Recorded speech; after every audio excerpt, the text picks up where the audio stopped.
علیہ وسلم کی پسندیدہ غذائیں اور ان کے فوائد۔ ہمارے حضور نبی محمد صلی اللہ علیہ وآلہ وسلم ان غذاؤں کو ان کے ذائقے اور فوائد کی وجہ سے بہت پسند فرماتے تھے۔ کھجور اہل عرب عموماً خوراک کے طور پر استعمال کرتے تھے۔ حضور نبی کریم صلی اللہ علیہ وآلہ وسلم نے کھجور کی بڑی تعریف فرمائی، خصوصاً اجوا کھجور کی۔ حضور نبی کریم صلی اللہ علیہ وآلہ وسلم کو کھجور بہت زیادہ پسند تھی اور اس کا بہت استعمال فرماتے تھے۔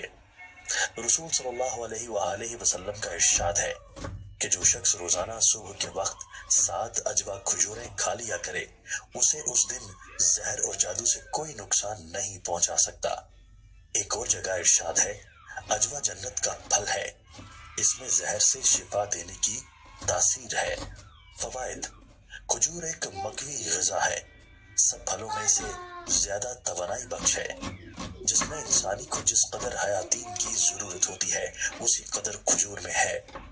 کھجور جسم کو فربا کرتی ہے، سالے خون پیدا کرتی ہے، سینہ اور پھیپھڑوں کو قوت بخشنے کے لیے اس سے بہتر کوئی چیز نہیں۔ روغن زیتون: حضرت محمد مصطفیٰ صلی اللہ علیہ وآلہ وسلم نے روغن زیتون کو بہت پسند فرمایا ہے۔ نبی کریم نے روٹی کو روغن زیتون سے چوپڑ کر تناول فرمایا۔ قرآن میں زیتون کا ذکر آیا ہے۔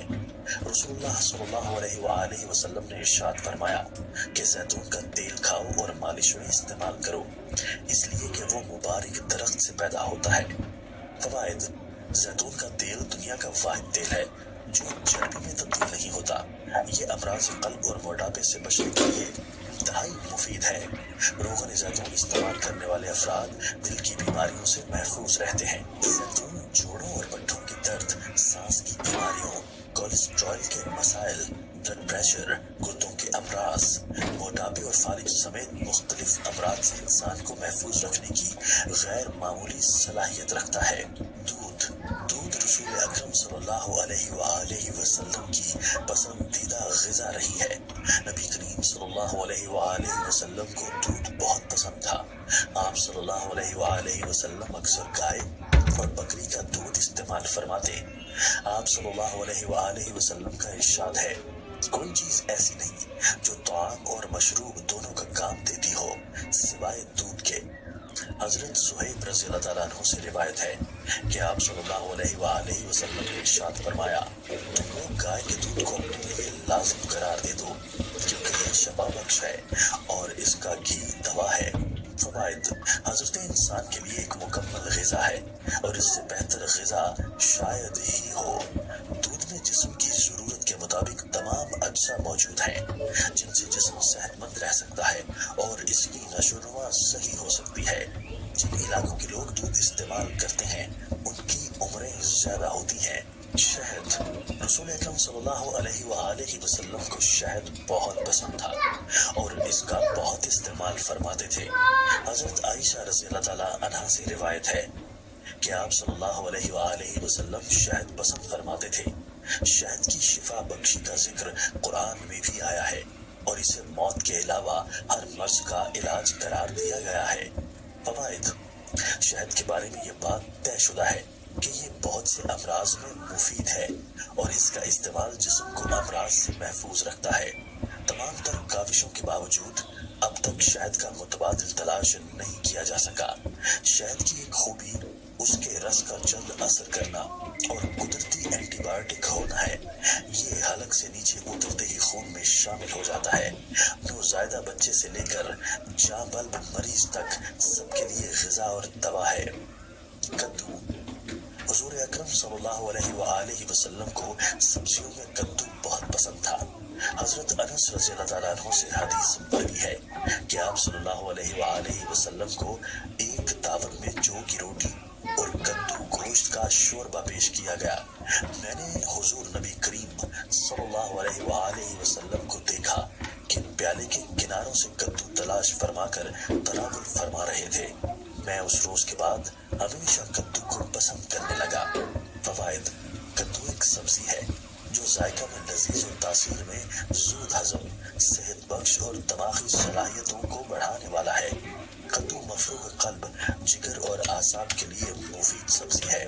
جو کی روٹی نبی کریم صلی اللہ علیہ وآلہ وسلم کی مرغوب غذاؤں میں جو بھی شامل ہے۔ حضرت محمد صلی اللہ علیہ وآلہ وسلم جو کی روٹی کو بہت پسند فرماتے تھے۔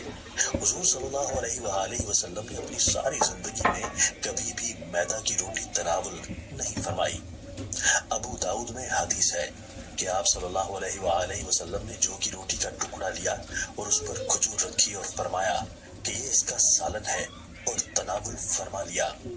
فوائد: قدرت نے جو میں جسمانی قوت کا بیش بہا خزانہ چھپا کر ہمیں بخشا ہے۔ قدیم زمانے سے جو کا استعمال بطور علاج اور قوت بخش غذا میں ہوتا چلا آ رہا ہے۔ جو میں جسم کو توانائی بخشنے والے اجزاء کی خاصی مقدار پائی جاتی ہے۔